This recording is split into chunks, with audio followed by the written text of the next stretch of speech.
দৰং আৰক্ষীৰ বৃহৎ সফলতা ২৫টাকৈ হেৰুৱা মোবাইল উদ্ধাৰ কৰি গতাই দিলে গৰাকীক জিলাখনত বিভিন্ন সময়ত বিভিন্ন ঠাইত হেৰুৱা মোবাইল ফোন জিলা আৰক্ষীয়ে উদ্ধাৰ কৰি বুধবাৰে মোবাইলৰ গৰাকীসকলক মাতি আনি জিলা আৰক্ষী অধীক্ষকৰ কাৰ্যালয়ত চমজাই দিয়ে জিলাখনত বিভিন্ন সময়ত বিভিন্ন ঠাইত এনেদৰে মোবাইল হেৰুৱা বা চুৰি হোৱা আদি কাৰ্য সংঘটিত হৈ থকাৰ পৰিপ্ৰেক্ষিতত এনে চুৰি বা হেৰুৱা মোবাইল কোনো লোকে পালে তৎকালীনভাৱে ওচৰৰ আৰক্ষী চকীত অৱগত কৰি জমা দিবলৈ অপৰাধ শাখাৰ উপ আৰক্ষী বিষয়াগৰাকীয়ে ৰাইজক আহ্বান জনায়।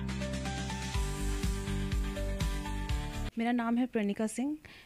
मैं नॉर्मली माइवंग डिमासा डिस्ट्रिक्ट से बिलोंग करती हूँ। यहाँ पे मैं मेडिकल का एक स्टडी के लिए आई थी।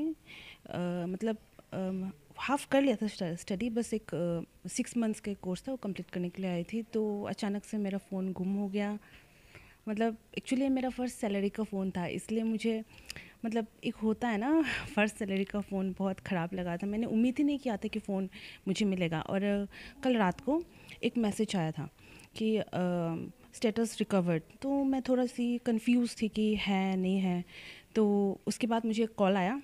उस कॉल में बताया गया कि मेरा फ़ोन मिल गया है और आप आके कलेक्ट कर लीजिए। मंगलदोई, हाँ मंगलदोई थाना। तो मैं दिल से थैंक यू बोलना चाहती हूँ मंगलदोई पुलिस को, मंगलदोई पुलिस स्टेशन थाना को। मतलब सच में, मतलब जो एक्सपेक्ट ही नहीं किया था वो हो गया। एंड फाइनली मैं आज यहाँ पे हूँ अपना फ़ोन रिसीव करने के लिए। तो really thank you so much. Samsung Galaxy A34 around 40+ था। মোৰ নাম প্ৰাঞ্জল শৰ্মা। মোৰ ঘৰ শান্তিপাত এই পল্লী কাষতে। 6 মাহ 7 মাহমান হ'ল মোৰ মোবাইলটো হেৰাইছিলে।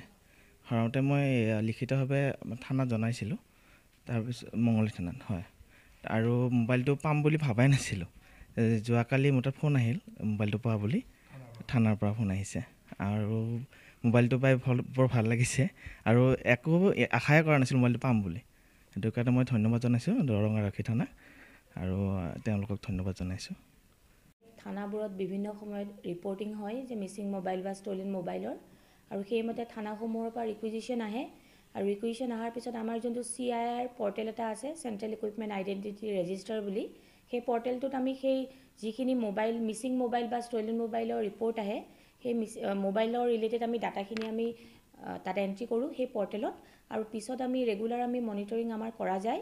আৰু কৰা যোৱাৰ পিছত আমাৰ যেতিয়া আপডেট পাওঁ বা নতুন যদি চিম ইনচাৰ্ট হয় সেই মোবাইলটিত, বা আমি তথ্যটো পাওঁ, আৰু সেই তথ্যৰ ভিত্তিতে আমি আমাৰ স্পেচিয়েল ড্ৰাইভ আমাৰ কৰি গৈ আছোঁ।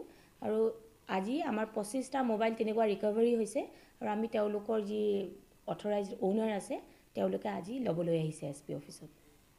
মোবাইলবোৰ আমাৰ গোটেই ডিষ্ট্ৰিক্টখনৰ আপোনাৰ মঙলদৈ এৰিয়াৰ পৰাও আছে, ধুলা এৰিয়াৰ পৰাও আছে, খাৰুপেটীয়া, দলগাঁও বিভিন্ন স্থানৰ পৰা আমি ৰিকভাৰী কৰিছোঁ।